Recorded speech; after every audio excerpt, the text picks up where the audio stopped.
Hello, everyone. Welcome to this webinar organized by Cafe Mutual and Union Mutual Fund on MFD versus RIA.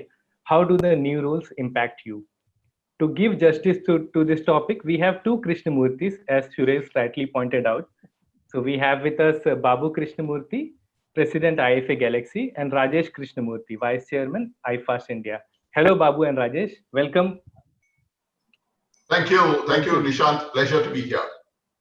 Also, we have with us Mr. Suresh Sadgopan, founding member of Association of Registered Investment Advisor, also known as ARIA. So, welcome, panelists.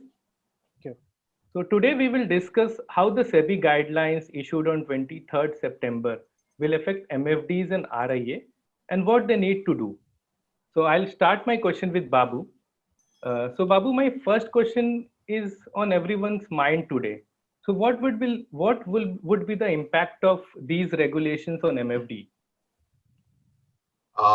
Thank you, Nishant. Nice to be here with Rajesh and Suresh. Of course, Suresh and Rajesh are more the experts, but I'm going to give the MFD perspective more. And some of my colleagues from IFA Galaxy, we're all MFDs, so that's the perspective. So I think these regulations, let's be fair, and just to give an overview, these regulations aren't essentially new, right? We've been having them from 2013 onwards, and the only thing is the new part is the recent ones that have come up from July in terms of more clearly identifying a differential between the MFD and the RIA has been a little bit more pushing the envelope, so to say, towards making the difference. In that sense, my view is that one of the chief things that's happening in everybody's mind is about how they are called now, right? And one of the important conversations that I've been part of in the last few weeks has been about the nomenclature, so people who have been advisors for say a decade or decade and a half or even 2 decades are now being kind of are feeling constrained to change the name. And somewhere name is, we may always say what's in a name, but in some sense, name is part of the identity. And so if people aren't able to use advisors because they are MFDs or they're not able to use wealth managers as MFDs, I think that's creating a bit of a confusion. I believe that will get sorted in due course of time. So the first disruption, as I see it, is in terms of nomenclature name. From a business perspective, per se, running the business of an MFD, I don't think there's a significant change that this regulation has brought in, except from an external perspective, how people look at this business may change because people will have to still change the name of their business in line with the regulation. That's my thoughts. Okay. So there is something called incidental advice. So Babu, what is that distributors can do and cannot do under incidental advice?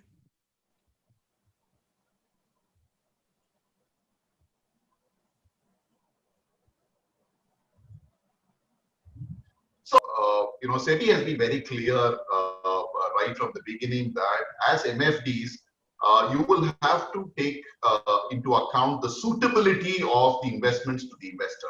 So to that extent, at all points in the past and possibly in the future, the MFD will have to do a certain amount of tasks over and above just dishing out an application form or dishing out a scheme name. Right? So he will still have to find out is the outlook of the investor matching with the scheme that he's likely to suggest to him, or is the risk appetite or the temperament of the customer. So SEBI has made it no secret that these all have to be kind of part of it.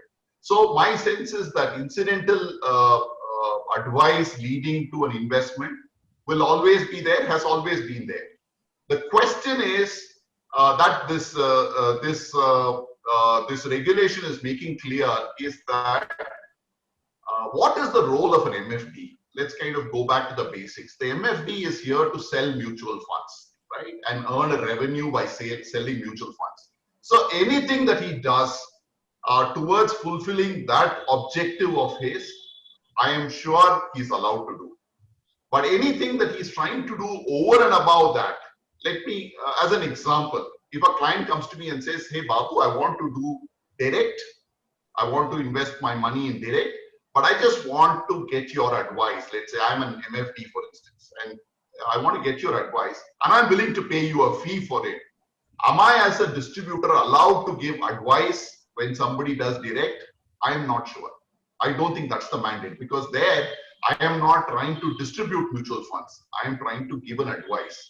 That I don't think is within the purview. I hope I've made the distinction. Yeah, I got it. So summing up, distributors can do everything they are doing, but they cannot, give advice and charge fee, something like that. Exactly, absolutely. So coming back to my next question, Rajesh. Yes. So far, many distributors have been charging fee for doing comprehensive financial planning for their clients. So are they allowed to do comprehensive financial plan and charge a fee? Okay, so in the interest of having a very lively discussion, let me also state certain things that I am with Babu on his views, and I am also having a different point of view as to what Babu said. Again, for the benefit of everybody and all the audience, we are messengers. The message has been written by the regulator, and I'm referring to two regulations, specifically that I'm pointing to. The first regulation that I'm referring to is our mutual fund master circular. Now, that is the guiding circular for any activity connected to asset management in this country and distribution of asset management products in this country. There is no other circular other than that from SEBI. The other aspect is more about the conduct of MFDs, which is being shared as code of ethics and some of the best practices that gets published by AMFI. So let us stick to what the regulator has to tell us. And let us also understand what has the regulator now come out with in 2013, which never existed in our country.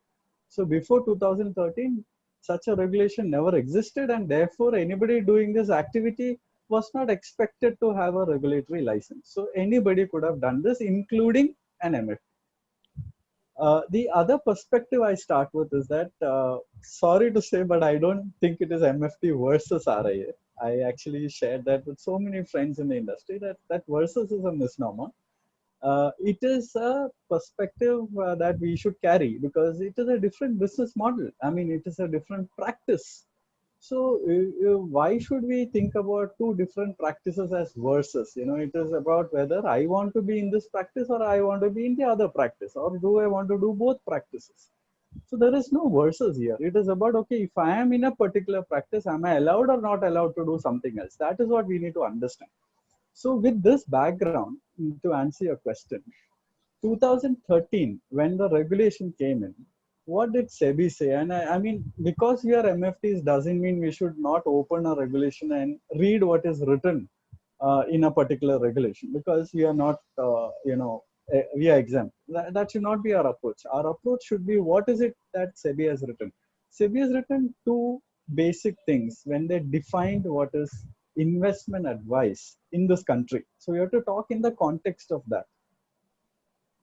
Investment advice is defined by SEBI as one where it includes financial planning. In general English terms, and if you ask financial planners, they will say investment advice is a subset of financial planning. So we are not talking about the theoretical aspect of our practices. We are talking about regulations.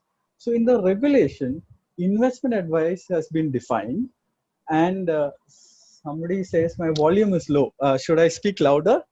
Is this okay? Okay. So the investment advice that we are talking about is also including financial planning. And what is financial planning? Financial planning is understanding our client's financial requirements, his needs, his goals, and suggesting appropriate strategies to satisfy those goals. That is what is the definition of financial planning. And investment advice is including financial planning. So now let's stay there for a minute and answer your question. Who can write a financial plan? A financial plan can be written legally in India by a person who can do financial planning. And who is a financial planner? A financial planner is one who implements financial planning, and that financial planning is defined as investment advice. So that person has to be an investment advisor. So the long answer to that little short question that you asked, can an MFD write a financial plan? Unfortunately, the answer is no, you cannot, even if it is free of cost. It is not about whether you are taking a fee to write the plan. That is direct consideration against that service. But if you look at the words used by SEBI carefully, it goes on to say that consideration means anything that you receive, which is cash, non-cash, or any other economic benefit.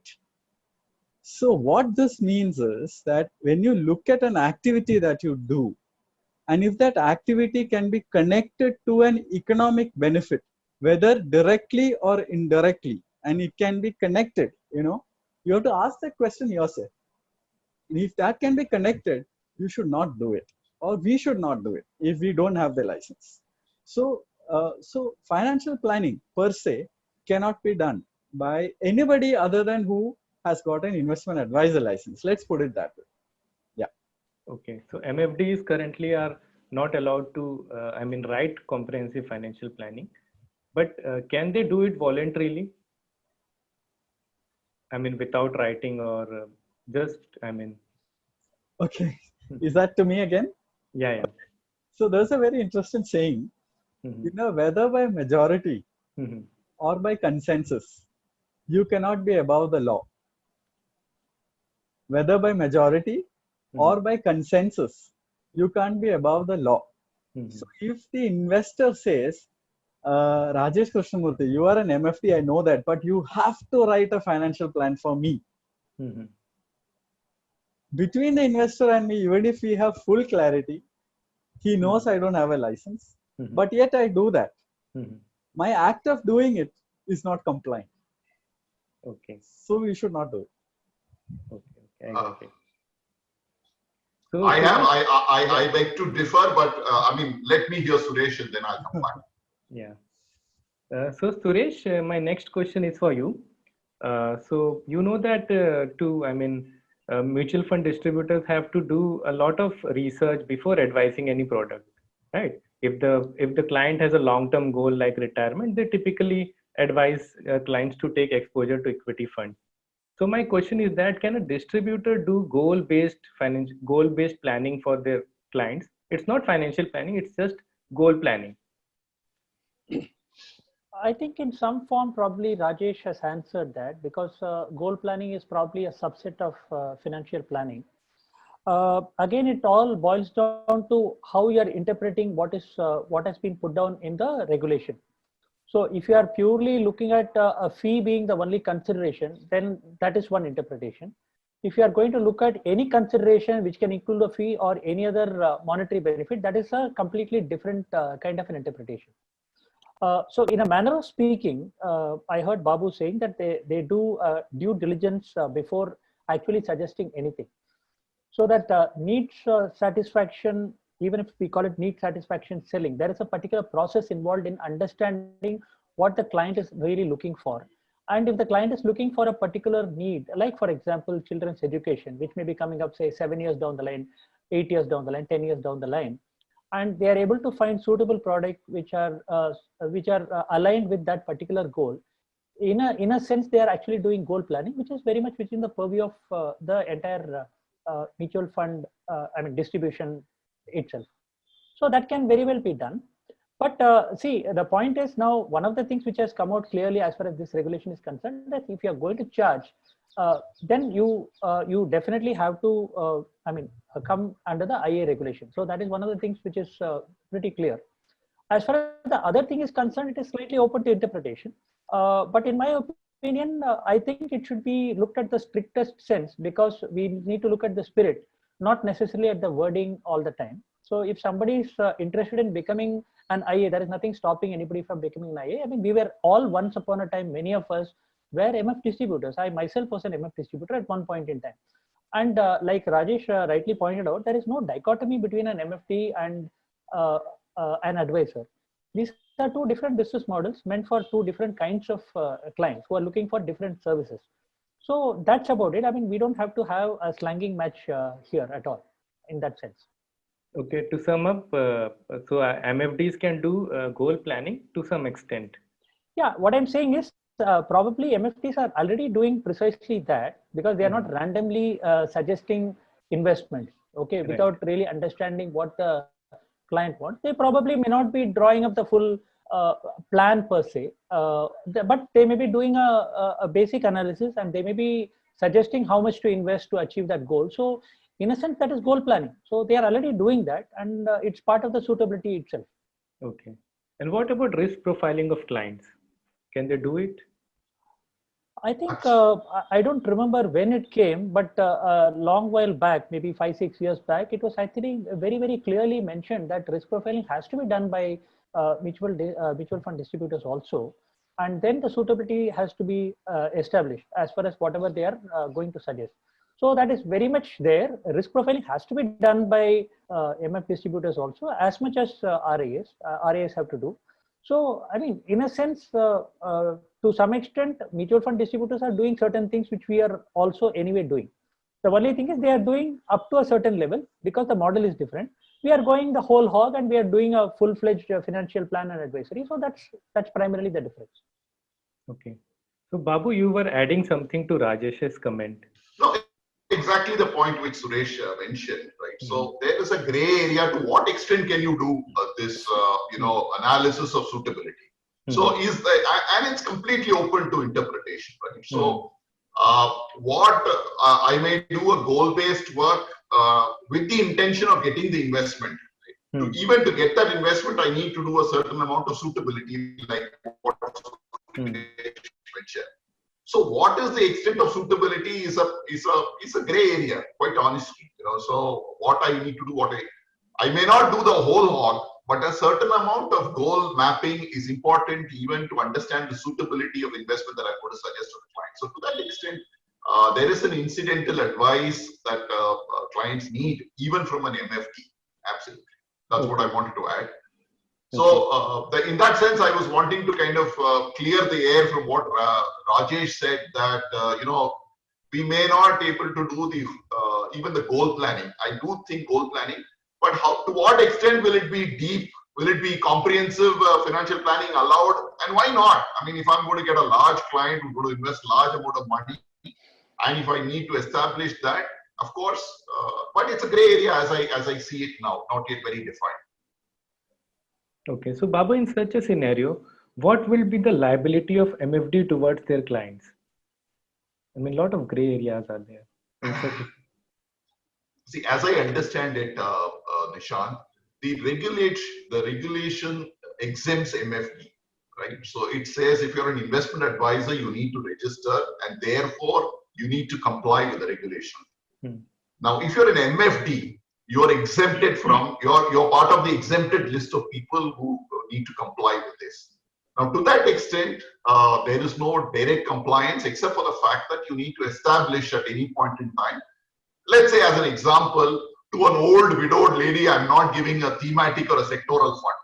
As long as I'm not doing that, and I'm establishing a trail of the fact that I have had a risk profiling and I've had a suitability analysis before I suggested investment, also looking at the time horizon of investments that the client needs. As long as I'm able to establish, I think I'm in a good book. From the liability perspective, I've not kind of seen any other liability for the MFD under this regulation. Okay. So Babu, can I advertise or say somewhere in my website, for assume that I'm a distributor, and I want to put something that I provide services like goal planning and I do risk profiling. Can I do that? So based on what discussion we've had so far, I would say why not? Why not? Because you're not claiming yourself to be an investment advisor. You're just saying that we are going to provide you investments, distribute investments to reach your goals. To that extent, you can, I suppose, mention that. But this is again a gray area thanks to the regulation that's come in. To what extent, what words can I use there? Right? Is it going to be goal planning? Is it going to be risk? Or am I going to use the word wealth?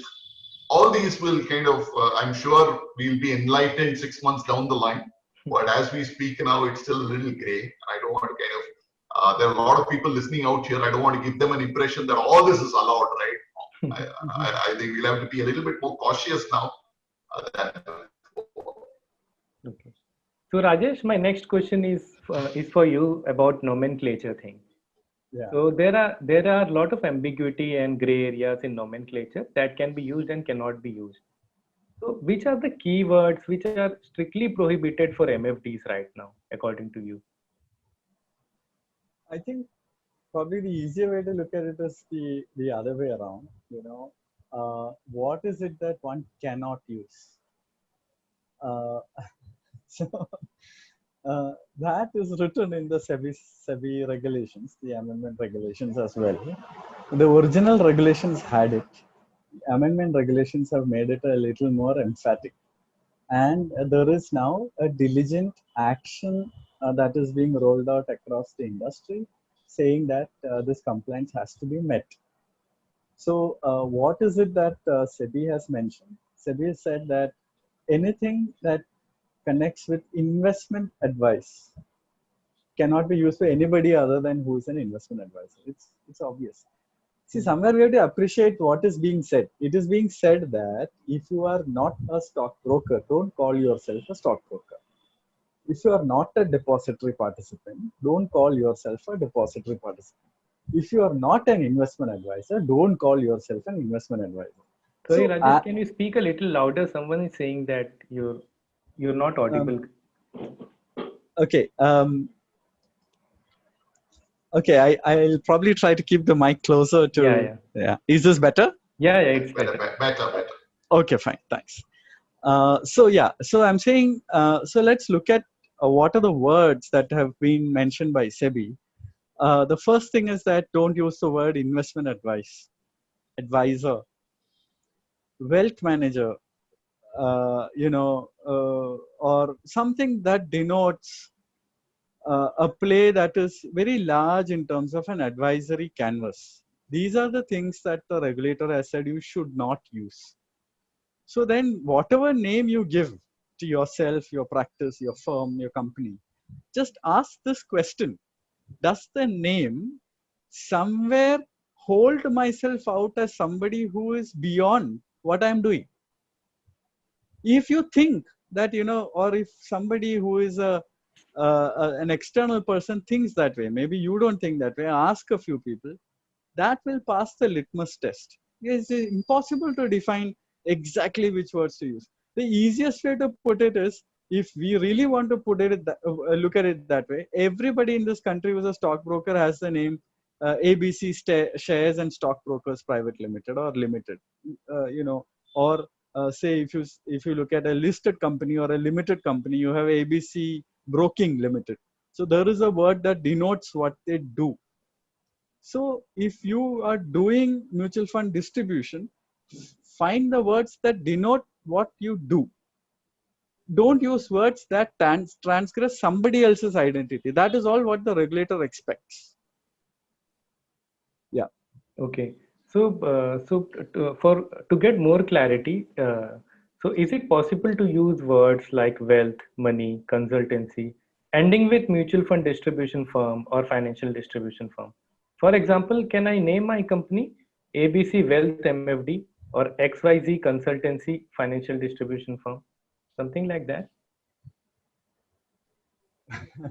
Well, the simple way to ask the question is, if you are a mutual fund distributor, why don't you proudly say you are a mutual fund distributor? Why do you want to take any other name? No. If my company name is ABC Wealth MFD, so can I use that? Use of word wealth, money. Rajesh, the question, I think the context of the question is not for companies that are going to come forth. It's about people who've been in business for 20 years, who have a kind of a name and an identity attached to that name. Should I now go and change it is the question a lot of people have. I think that's the context I think he's coming from. So yeah, so I think since all the three of us are messengers or rather interpreters of what SEBI has written, the ideal way to get a compliance on this matter would be to straight away write to SEBI saying, this is my name, should I change? There is no harm in asking.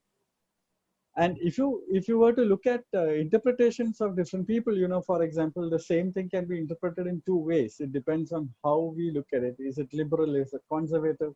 If I take a very conservative approach, I would say don't use the word wealth. If I take a liberal approach, I would say, okay, wealth, mutual fund, wealth distributor, or mutual fund, wealth management via mutual funds only. Whatever is the name that you try, a tagline you put in. But somewhere that is a liberal interpretation that I can use because I have a tagline. But I think the safest way, if you think that you don't get clarity when you talk to 10 people about whether your name is in the clear, then whom should you ask? You should ask the person who will punish you if you are not in the clear, right? So if I have a doubt and in a class and my teacher is there, what will I do? I will ask my teacher if my friend can't help me. So today what is happening is because of some amount of, see, again, as I said, name is a very expansive thing. So we can't have a definition for every or a rigid thing for every name. So if you don't want to be punished, ask who will eventually punish you. Get a clearance. Then you know you will not be punished. Then go ahead with confidence. Rajesh, you've just made 150,000 letters. Now go to. Rajesh, suppose you have a company called Rajesh Wealth. So what will you do then? What would be your approach? I will change my name. Okay. See, So it would be Rajesh. I will change my name if I see. I will change my name if I don't become an investment advisor. But if you ask me what do I want to be, I want to be an advisor to my clients. So if I'm going to take a registration, I don't have to change my name. That's how I would answer. But just so that I'm actually, as a company, we deal with fund distributors as well as investment advisors. So I'm seeing both sides of the market, of the industry. So in a way, you get Puritan views from Babu, you will get Puritan views from Suresh. One is MFD, one is RA. Here is one guy who is also having both in his organization's registration. So I would be able to give you where we see overlaps and where we have to be careful. I can share that as well. Okay. Coming back to nomenclature again. So can an MFD community use nomenclatures like independent financial distributor, IFD, or independent financial intermediaries, IFI, or simply financial distributors? Who's this question directed to? Rajesh. Rajesh, you're the man of the day, man. all namkarans are being directed to me. I don't know. I don't know finally whether they... So you have seen both sides of the coin. No, I think no. So if you just what are the two names that you said at the last? A couple of names that you mentioned, Nishant. Independent financial distributor, IFD, independent financial intermediary, IFI, or simply financial distributor. Okay. Financial Name a community. Yeah. Yes, I mean, I think somewhere we have to understand that independent financial or independent advice, independent financial or independent wealth. The meaning of independence is also somewhere being articulated in the investment advisor regulation, and which is why there is a huge amount of conversation around why certain things that are purportedly not independent cannot be called independent. Doesn't mean that the only independent people in this country are the investment advisors. Don't get it wrong that way. Yeah. So where I come from is that we can have, what are the two views here? One is as an industry, we have 39 asset management companies. I'm independent. I can give any of the 39. That is a perspective which is true. At the same time, if you go beyond mutual funds, I'm seeing questions here. It's saying I have insurance, I'm doing bonds. That is not under a certain things that I do are beyond SEBI's regulations, so I'm allowed to do that. So now let's assume for a minute that you have such a practice where you have funds, you have insurance, you have things that are not regulated by SEBI. Let's assume for a minute, PFRD, you have pensions, you have NPS, and you say you are independent. So what are you holding yourself out as to the client? When you go to the client, are you trying to tell him that you are an independent person who would look at the client requirement independently of any other product you want to sell, and you will sell only the product that suits the client? Which means somewhere what you're doing is you are having multi-product sales with incidental advice in the offering to the customer. And somewhere I'm telling you that that action is walking at the edge of the cliff. Now, whether from the other side, SEBI is going to pull you down with a notice to you, or whether you will continue to walk on the edge of the cliff, only time will tell. I can't say that. I mean, I'm not an enforcement officer of the regulator. But what can I tell you? I can certainly tell you you're walking at the edge of the cliff. That's what I can tell you. So it's up to you. You know, do you want to risk your practice? See, many times I ask this, you know, because reputation is very important. A regulatory action on us also becomes very difficult for us to wade through. So there are many organizations who probably are large, who are disconnected from their customers, who probably face regulatory actions. But when at an individual level, at some point, if you walk at the edge of the cliff and you're faced with a regulatory action, like, you know, for example, the regulator comes in and tells very large organizations, you cannot open demat accounts for the next 6 months or 3 years. Something like that. You know, if there is an action, then, you know, 10 years, 15 years of our work and 3 years you can't work. And after 3 years, when you face the people, you know, I mean, it is not going to be easy. So I always tell this, you know, that before you walk on that cliff, you know, which is a highly which is highly closer to reputational risk, think about it multiple times over, because not everything can be defined as right and wrong. Yeah. Rajesh, I have a small question. So, I suppose you were talking about the MFD part of it. But as an MFD, many MFDs have concurrent distribution of mutual funds, of insurance, and so on. Now, what is wrong with that? That is the business model. That nothing is wrong with that.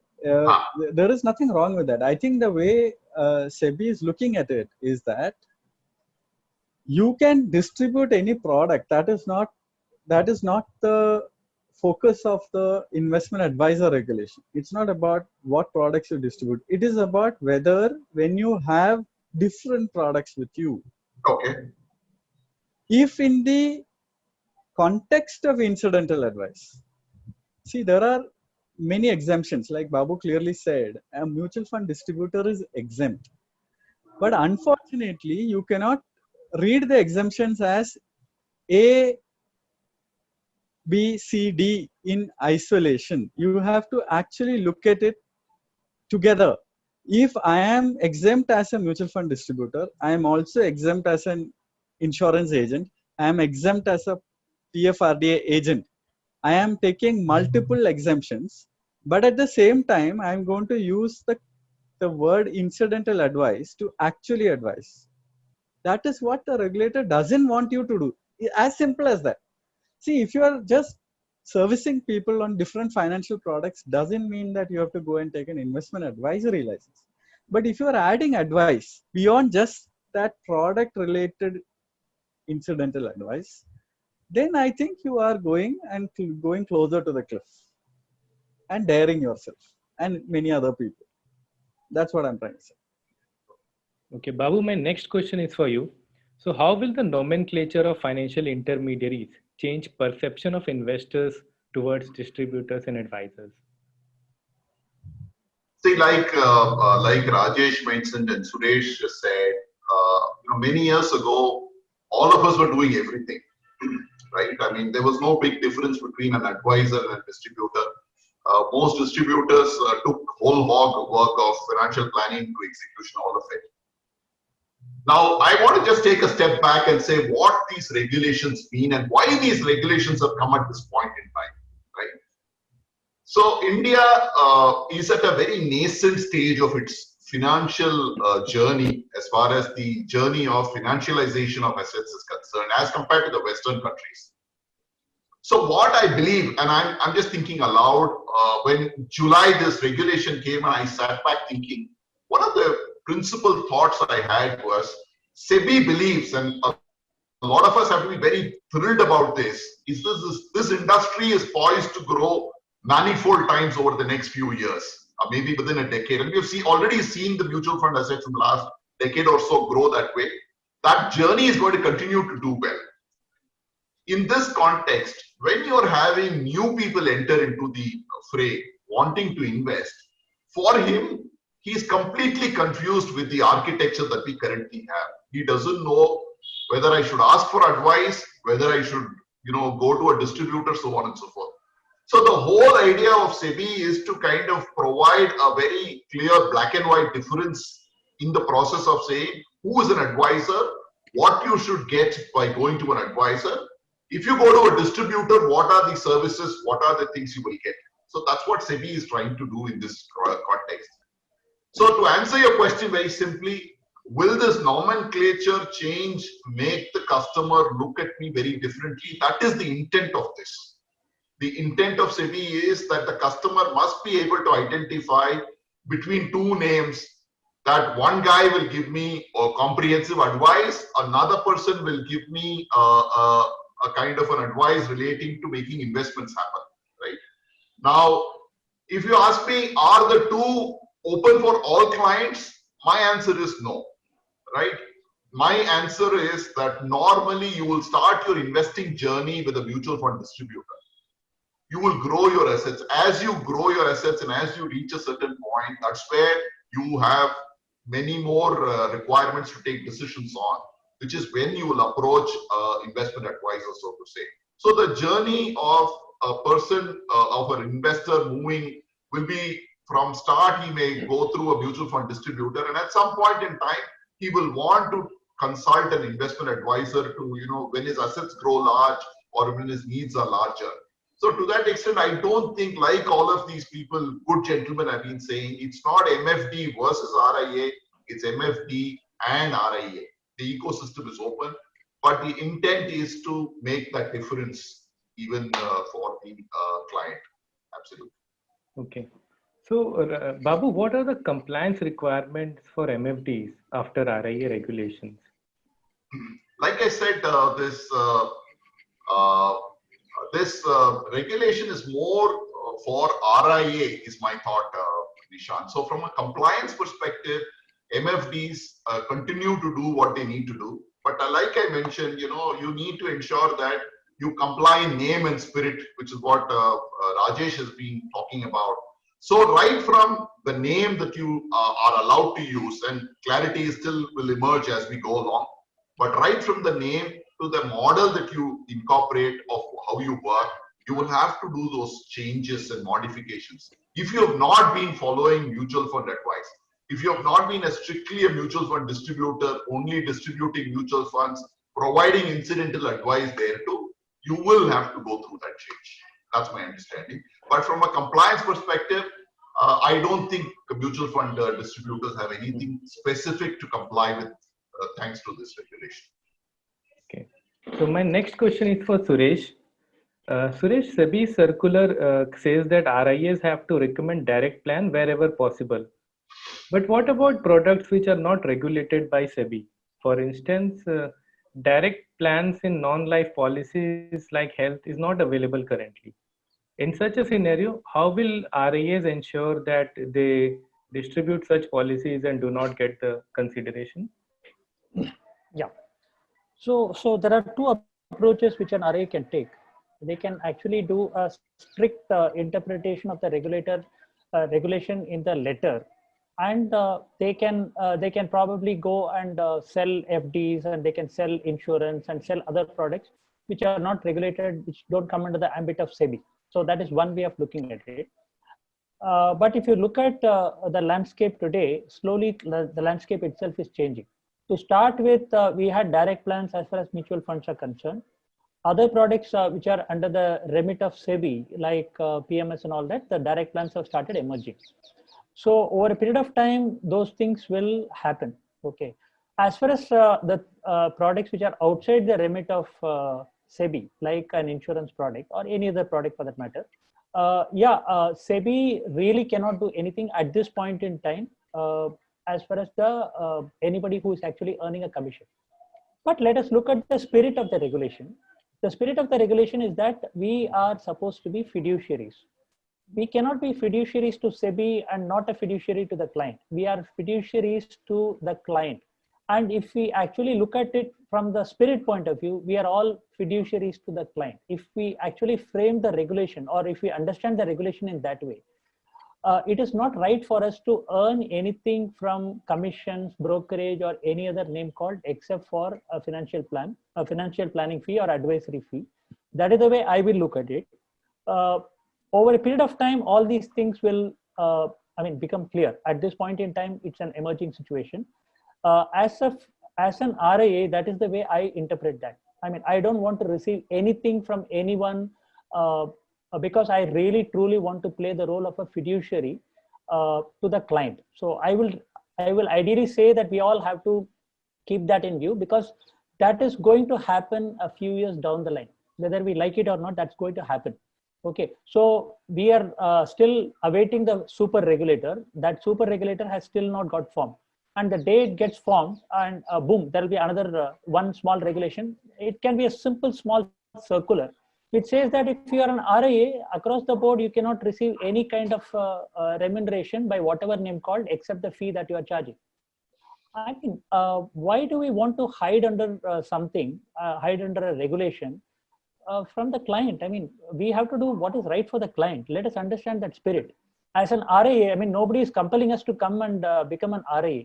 If somebody is truly interested in receiving commissions, let them stay as a distributor. There is nothing wrong. I mean, we have all been distributing products at one point in time. Okay, and what is this regulation saying? The regulation is saying that as an RIA, you can do client level segregation. MFD also can tomorrow become an RIA, and for certain set of clients, you have to provide only the advice. Can't we do that for those clients whom we are advising properly? I think we should definitely do that. I am not a fan of disclosing the conflict of interest and saying that, okay, I am receiving commission from so and so because I have no other option. These guys are anyway coming and thrusting the check in my hands. So I'm not a great fan of that. So I mean, if you are really an RIA, you should really play the role to the T. And if you are a distributor, I mean, play that role appropriately from the client point of view. So that's my view. Okay. Just to Nishant, just to add in a couple of things, because there was a question around what should be the compliances for MFD, and there's a lot of chat also asking. And like Babu rightly said, the investment advisor regulation is not putting anything new as a compliance requirement on the MFD, other than the requirements around whether there is a name related issue, which anyway even AMFI has been connecting with the ARN holders and trying to communicate with the ARN holders. But it's a valid question, and it's a good opportunity to just reinforce those basic things that every MFD should do to make sure that the compliance is taken care of. There was an earlier question around risk profiling. Actually, risk profiling is compulsory for any investor, and an MFD is expected to do it, and you must do it. The second is that if I can request, your support to put that out, the master circular on mutual funds. Yeah. There is a screen that I wanted to share, just one page. Sonam, can you share that screen? Yeah, sure. Rajesh, so I just need to know which page number. It has advisory highlighted in yellow. 217 page. Yeah. 217. Yeah, sure. I'll just do it. Yes. So, I expected you to remember this, Rajesh. Page number. Yeah. I will live up to your expectation next time, Suresh. Okay, so as we wait for that, I just wanted to share why I'm putting this across to the benefit of all, because I think we have over 500 people today all our friends. So it's great to be very clear as to what we need to do. Yeah, here it is. Basically, what we have to make sure is that we are able to convince anybody who asks us, why did you give this product, with the answer of how did you arrive at why this product was appropriate. So the principle of appropriateness, that is the legalese, there is a principle of fiduciary obligation, there is a principle of due care, there is a principle of appropriateness, there is also a principle of suitability. There are various principles under financial interactions under which the law tries to define them as principles. So what is the principle under which a mutual fund distributor is regulated in India today? The principle is called the principle of appropriateness. And what is appropriateness? Appropriateness is defined already in this. This is the SEBI Master Circular from mutual funds. You can just search for it, download it, and read it. But what it says is that if you do your customer's risk profile, if you do the product risk matching with the customer risk profile, and you provide something that is appropriate for that customer's risk profile, you are in the clear as it stands to check the principle of appropriateness. What does the regulator go on to say? The regulator goes on to say that should a customer insist, or in a conversation where the investor insists that no, he wants a product, where you say it is not appropriate for him. Like the example Babu said at the beginning, a widow asking for a very aged widow asking for a thematic fund, insisting for a thematic fund, let's assume, and you have no way to convince this person. Then what you are expected to do as a mutual fund distributor is clearly say that this is an execution only transaction, so that you can absolve yourself from the liability of the principle of appropriateness. That is what it means. So long as you follow these two basic things from a compliance point of view, you have done what is expected of you as a mutual fund distributor. That is what I wanted to add. And again, the regulation says there cannot be a third definition of your relationship. It is this which is defined as principle of appropriateness, which is an advisory transaction in mutual funds and execution only transaction in mutual funds. There is no third category. That is what the regulation says. Thanks for clarifying, Rajesh. Yeah. So coming back to Suresh again. Suresh, there are a lot of queries on educational qualification to become RIA. So if I am a distributor and I am a graduate plus EFP, can I become an RIA? So you are for once you are asking me a very easy question, because this particular thing is very, very clearly put across. Okay. And there is absolutely no ambiguity on that. So the current regulation is saying that you either have to be have a professional qualification, or you have to have a postgraduate qualification. Along with, if you want to become an investment advisor, you have to have a 5-year experience, and along with that, any NISM accredited certification. So there is also a rider in that certification. If it is a certification like CFP or CWM or any one of those accredited certification, if it is acquired or if it is renewed by CPD points, currently that is not allowed. So a lot of people are interpreting that to be that we have to write the exam all over again.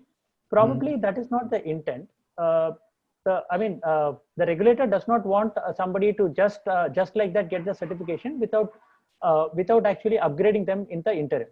So just like in the case of ARN holders, there is an upgradation exam. I mean, there is a 3.5 hour video training. I have also seen that recently. It's a very good training material. At the end of it, there are some 25 questions which one has to go. So it essentially covers only those things which have happened in the recent past and which are new.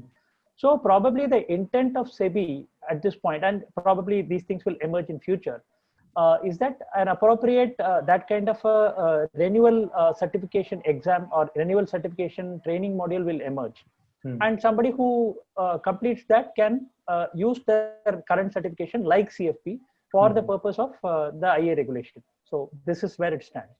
Okay. So Suresh, with at least two institutional players quitting the advisory business recently, and there are rumors that many more are going to follow the path. So is there any opportunity for individual and smaller RIAs So because I with think competition? the space in which these people are operating and the reasons for which they are quitting are completely different from the community that we are currently talking about. All of us are in that community. See, one of the institutional players has an asset base of 1.85 lakh crores. Okay. I mean, we are really talking about big numbers. I mean, they are bigger than many mutual funds. Okay. So they are very, very big players. So now from their point of view, what I understand is that for some clients, they are also providing distribution based products. And for the same client, they have been giving certain direct plans also because the clients wanted it that way because they are handling extremely high net worth clients. So now from their point of view, there are two challenges. One is there are clients who will probably not want to migrate to this side or that side very clearly. So that is something that they will still have to figure out. And the other thing is, see, the regulation is also forcing them to share certain bit of information across the companies. So while from the SEBI standpoint, it may be an appropriate thing to ask, from the company law point of view, again, there can be many other government entities which can actually come and question them, pull them up.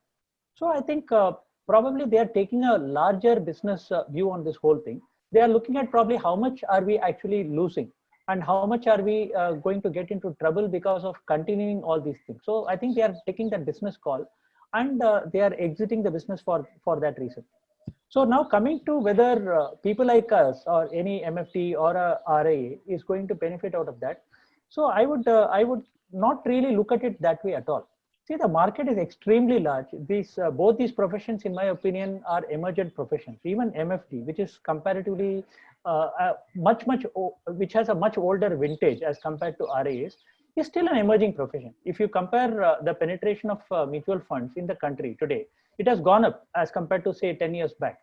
But I mean, has it gone up to the levels of say the developed markets? The answer is no. We all know that. I don't have to tell you that.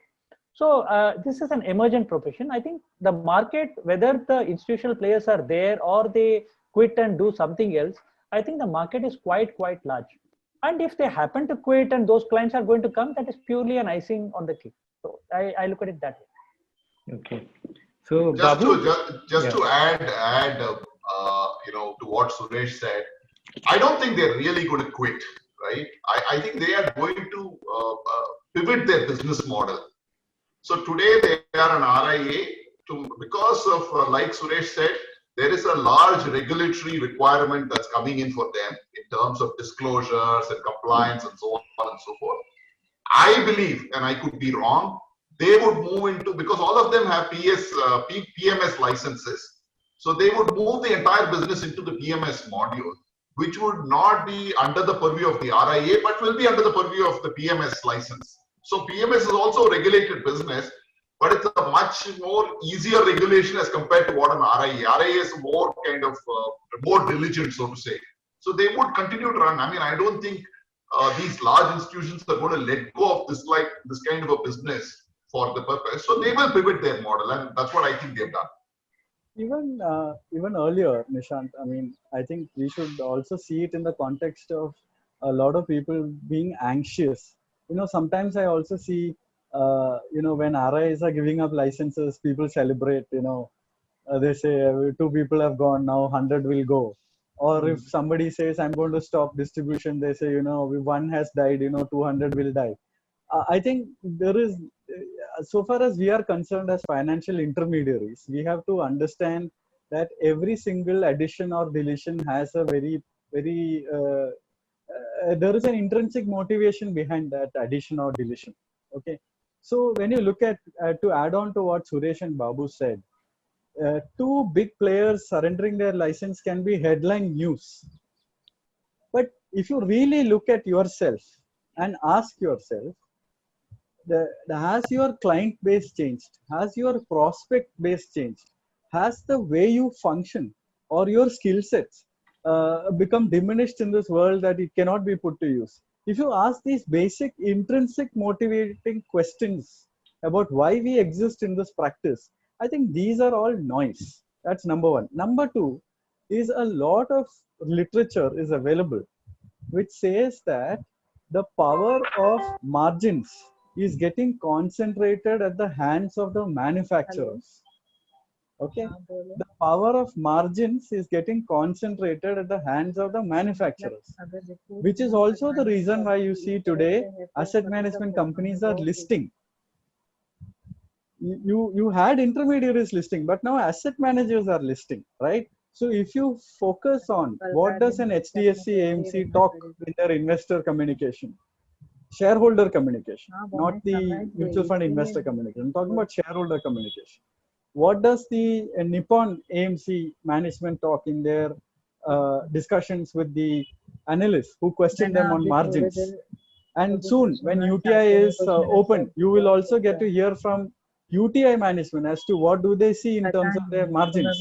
They have PMS businesses, they have mutual fund businesses. So what we need to understand here is that when large models make a move in that direction, exactly like what Suresh and Babu said, they have their own reasons to navigate in that way.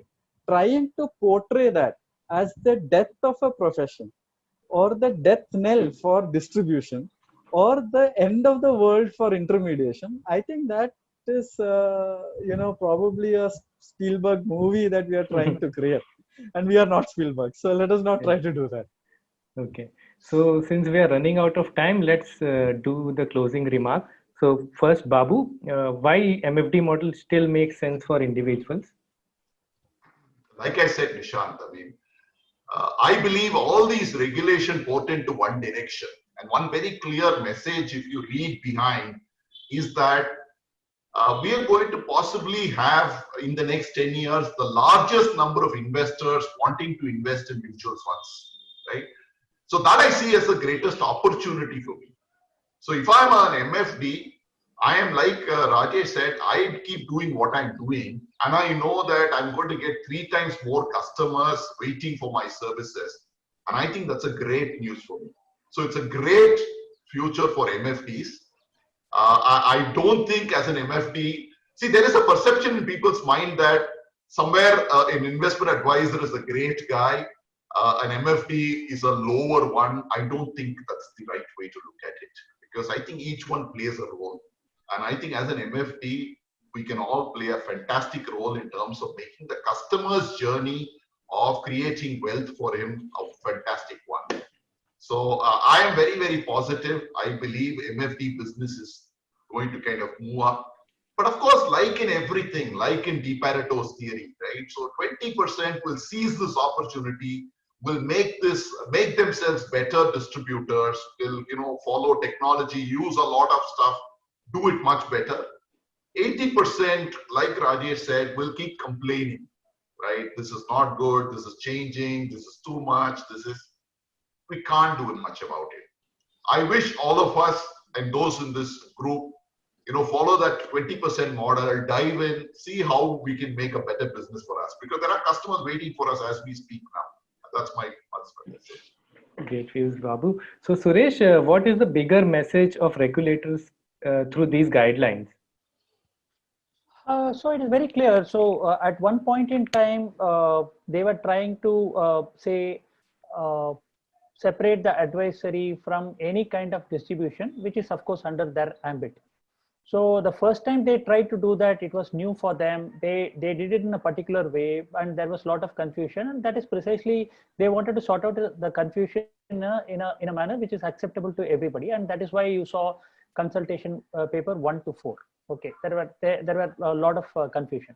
So out of that confusion of about 7 years has born this new amended regulation now. I think this regulation, the way I look at it, I think it has reached a particular point where I think it is going to be reasonably stable ground as far as the investment advisors are concerned.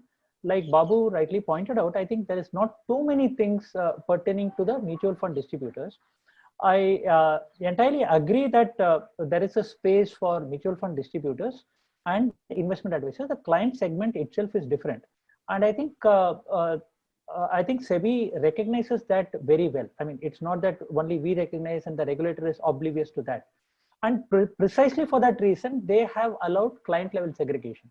So in a past regime, they had said that if there are two people in the family, they cannot do. So in consultation paper number 3, if you were to see, that is something that they had come out very strongly about. So now a lot of these confusions have been removed. So they have, you can say, made life much more difficult as far as an RA. I'm not saying in any adverse sense at all. Change is there and change has to be accepted. And we should all gracefully accept. I completely agree with Babu. We have to deep dive into this and see what we can do as far as this business is concerned. My personal view, and I choose to be an RIA, and my view is that this business has tremendous traction in the years ahead. The MFD business has amazing traction in the years ahead. So the point is, again, we are coming back to the same thing. It is not MFD versus RIA at all. If I want to, I can do the distribution also. There is an enabling provision for anybody to do that. I mean, whatever you do in the advisory space, you have to stick to the spirit of the regulation. Whatever you do in the distribution space, you have to stick to those regulations for those kind of clients. So I think the regulations, in a sense, as far as advisory is concerned, has kind of got mature. And now we have to accept it gracefully instead of complaining and carping all the time about that. And we have to, develop business models to thrive in this new regime. That's what I would say. Okay.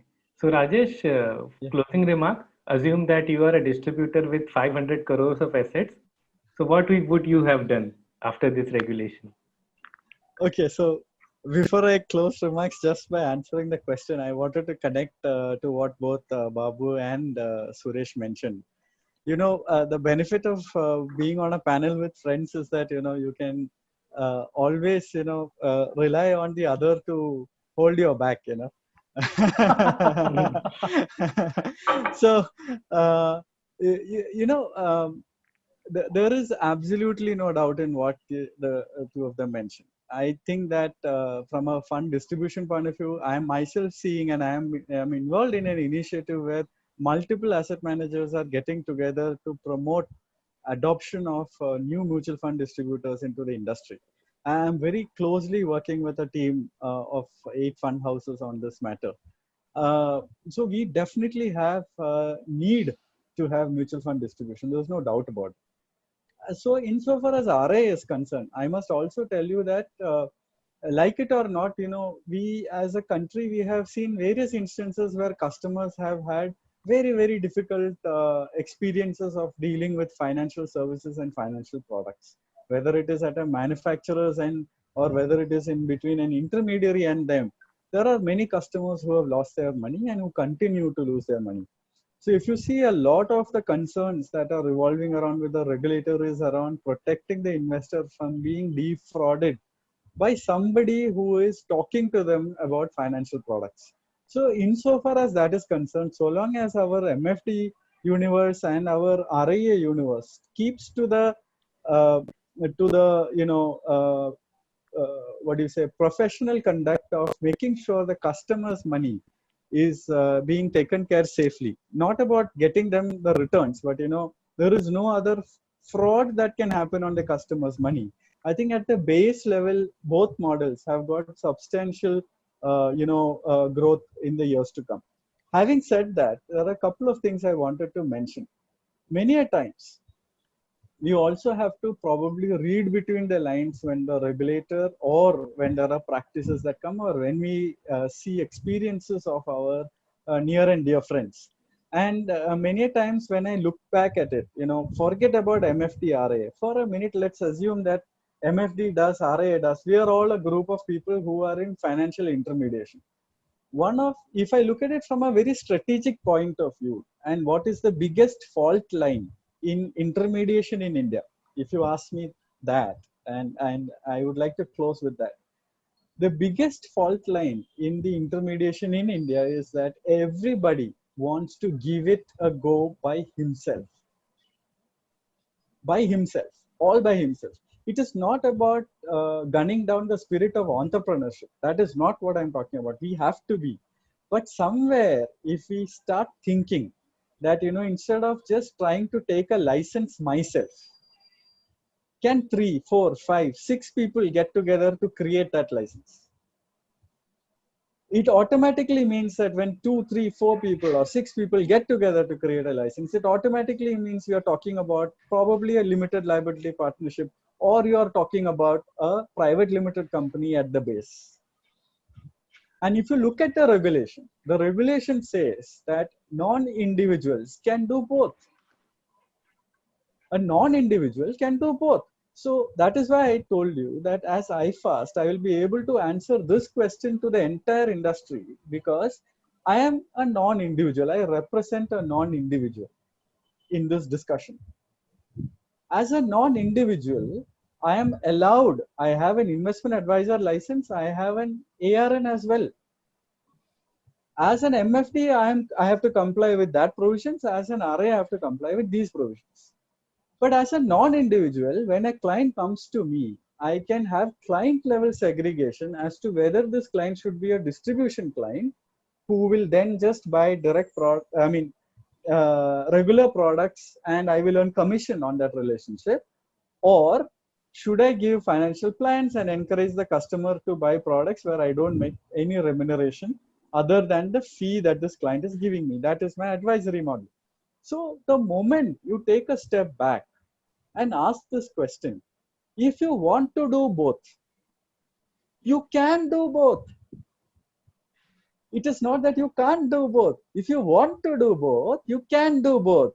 But if you want to do both at the individual level, that is where we are having a lot of to and fro, gray area, can I do, can I not do, a lot of questions coming up. And again, just think about it.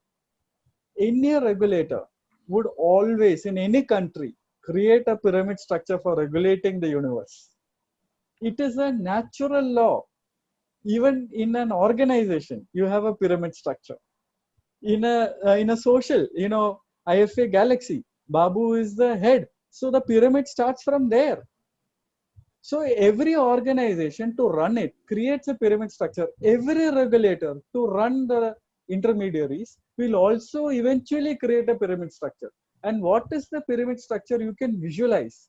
You think 10 years from now, 15 years from now, what can you visualize? You can visualize that any Indian regulator, whether it is SEBI or whether it is a unified regulator, would create a pyramid structure. Means what?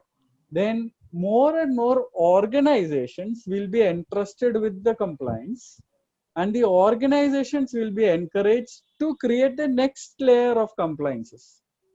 So drawing out from, because I connect with Singapore and I'm there on one of the companies there as a member of the board, I'm sharing with you that in Singapore, the regulator has gone to the extent of defining a financial advisory company and regulations for the company, and a financial advisory representative who is regulated at an individual level, and he is free to choose any company, but he cannot take a company license unless he becomes a company.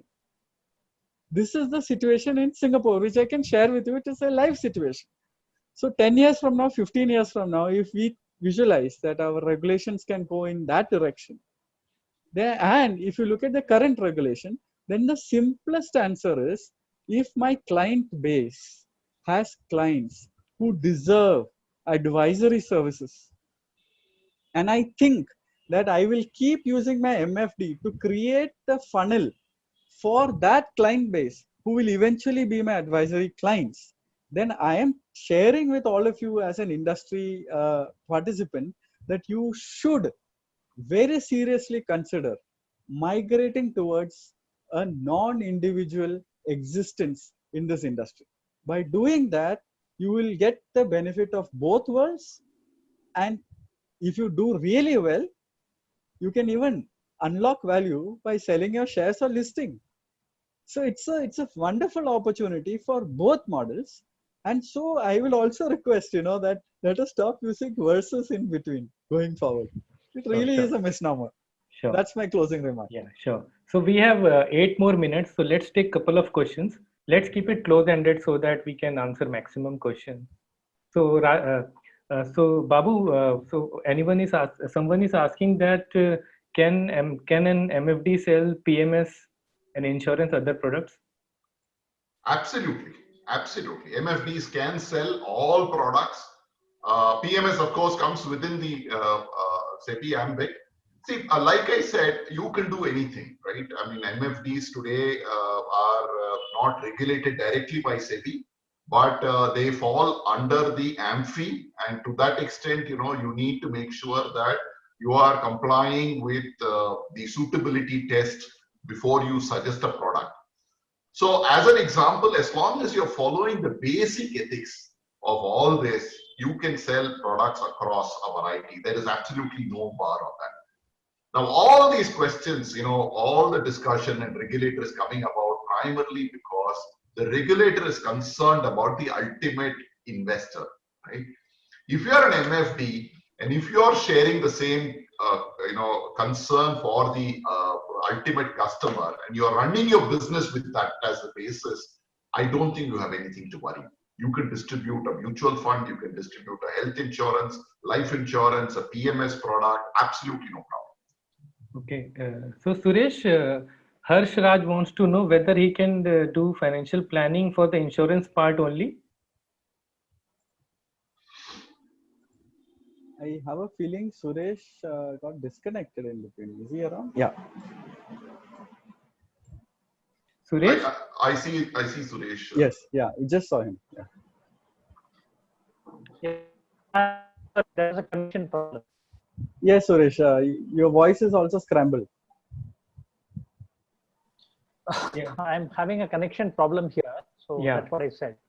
Oh, So Suresh, Harsh Raj wants to know what about financial planning part of insurance? Can he do financial plan for insurance? So I would say I would probably consider that as a part of maybe some incidental advice, because if it is purely going to be about insurance, so that is a different domain. Okay, so if he's going to confine himself with insurance, I think that is anyway outside the ambit of SEBI in that sense. So Okay. SEBI is looking at investment advice in the overall sense, but if he's only restricting to insurance and doing advice only on that, I think. So these are all going to be gray areas, but my view is that he can probably do that only if he's going to stick with insurance. Rajesh, Anil Yes. Jajju wants to know that if he has made up his mind to follow a hybrid model, will he still need to change his name? no, if you are going to, I mean, in the sense you are saying that you are going After to December, maybe. you're going to take a license, right? Yeah, RIA license. If you're taking a license, then you have to use the word investment advisor in your name. But I think sorry Nishant, I was just scrolling through the questions in the Q&A. There are about 57, 58 of them right now. But there is one overarching question that is coming up. If I have a CFP certification, can I not call myself a financial planner? Okay, so before investment advisor regulation, yes, you could have, but your academic certification doesn't allow you to represent yourself as a regulated entity. We have to have clarity of what we are talking. I may have taken a legal degree, but if I'm not a practicing lawyer, then I have various constraints that the bar council has imposed. If I'm not practicing, I can't do certain things. Similarly, if I just got a qualification, which is CFP, it's a qualification. You cannot tom the qualification, hold yourself out as an investment advisor, because what you have to understand is that you might be exempt under regulation, but there is also a definition of who is an investment advisor. The definition of investment advisor is whoever is registered with SEBI is an investment advisor, and it includes anybody who holds himself out as an investment advisor. So without registration, if you hold yourself out as an investment advisor or a financial planner, what you're actually doing is that you are doing a licensed activity without a license. So my simple request and a suggestion, by way of suggestion, because I am not going to be dictating to you that you have to do it, but I would say that you are precariously on a dangerous zone if you use financial planner in your name and yet you are not registered as an investment advisor. Okay. So Suresh, Sam wants to know that can you use the word financial planner for insurance agency license?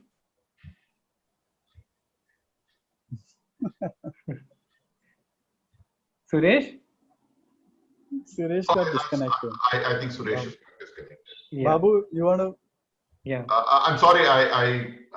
Can you repeat the question, Nishant? Sorry. So an insurance agent want to know whether he can use financial planner, the word financial planner.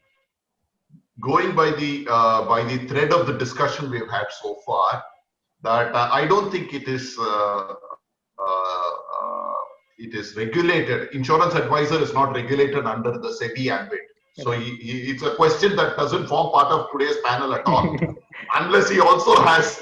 Yeah, a he mutual has fund, MFD license as well. which means that as per MFD license, he cannot call himself a financial planner. Okay. He cannot call. Okay. So, Rajesh, can you take this? My question is that I am an RIA. I can remain director of LLP in the business of private equity venture capitalist. Yes. Is it possible? Yeah, so being in the RIA just means one simple thing. You can be present in any board of directors in any organization, but what you have to make sure is that at a client level, so client includes the definition as defined in client family. So for example, a client and a dependent spouse is a family of the client. Dependents of this particular customer, they are all family. So if I have a client as an investment advisory client, I am not supposed to have a relationship with that client or his family as defined in the Investment Advisors Act, which is in the nature of distribution. So if I am on a private equity firm, I'm not distributing any product. I'm investing my wealth into some startups or in whichever stage of capital that you are investing in, you are investing into organization, which has no connection. Same way, if you look at, say, if I am here as an advisor, can I be director of a company which is in a distribution service? Well, if you are a director in that company, you also have to make sure that there are no overlaps between the customers there and your customers. Because the moment you have overlaps, this license that you hold is at breach. So Babu is my customer, and if Babu is also dealing with my company, which is, assume I'm not with iFast, I mean, for a minute, Babu is dealing with me as an individual investment advisor who's registered with SEBI. I am a director of Rajesh Krishnamurthy and Krishnamurthy Mutual Fund Distributors LLP, for example. I am a partner there. And if Babu is a client here, Babu is also a distribution client there, then I am actually going to be having a tough time answering SEBI audit as an investment advisor. Babu cannot be there and here. So just to summarize on that, what we have to ensure is that whatever roles you play in your life, first you please ask yourself if you keep the client in front of you, are you conflicted in those roles? If you have conflicts in those roles, then try to ask yourself which license creates the maximum amount of conflict and obligation towards that conflict. And then focus on that license and ask the question repeatedly, can I or can I not do? If you cannot, stay away. Not worth taking that risk. Okay. That's all I say. So my last question, so can an RIA and an MFD collaborate with each other? 100%. Babu, can you? 100%. Lots and lots of ways, right? So I do see this as a natural fallout of what's going to happen. So typically the way I think this will move, and like Rajesh said, you can run both the businesses within one entity itself. So a lot of collaboration we should expect to happen in the next few years where people will come together. You will have RIA services within the same company, and you will have a Chinese wall of distribution as well. So if I acquire a customer, I have two menu cards to offer him. I offer him a menu card that says, I am here to give you distribution services, or do you want my investment advisory services? Depending on what he picks, he cannot pick both, obviously. Depending on what he picks, I can serve him the way he desires. So that's one. Second is, from the whole point of view of, since I can do this both within a company, I can also collaborate among investment advisors. There's a set of services that investment advisors do, which MFDs can never kind of do, in the sense of estate planning and so many other things that need to go. So as my client transitions to a much higher level, I can always reach out to some of the investment advisors and seek their help in doing some of the services which I am currently not capable. In fact, as we speak now, many mutual fund distribution already collaborate with a lot of other people, right? So they collaborate with the chartered accountant in terms of making sure that the chartered accountant files the returns for their clients. They collaborate with a lawyer if some will needs to be drawn or some estate planning needs. So this is already being done. Now that you will have an investment advisor who is exclusively mandated to do a lot of this, we will collaborate, absolutely. Okay. I do see, yeah. Okay, with that, we have come to an end to this interesting panel discussion. We thank all of you for being with us. We also thank Babu, Rajesh and Suresh for sharing their insightful knowledge with us. Finally, we thank Union Mutual Fund for supporting us in this endeavor. So thank you guys. See you soon. Yeah. Thank you, Thank you. Nishant. Pleasure. Thank you. Nice listening to Rajesh and Suresh. Excellent takeaways for being enjoyed. Thank you so much for Thank you. having me. Thank you. Yeah, bye. Thank you so much. Bye. Thank you, Nishan. Take care, all of you. Bye. Yeah. All the best. Yeah, bye. Bye, Rajesh. Bye. Thanks to Krishnamurti. Yeah, Bye. bye. Suresh, see you. Yes, Suresh Good has day come back. Bye, Suresh. Thank you. Yeah, bye then. Bye. Bye. Bye. Krishnamurti and Krishnamurti, bye. Bye. Okay. Bye.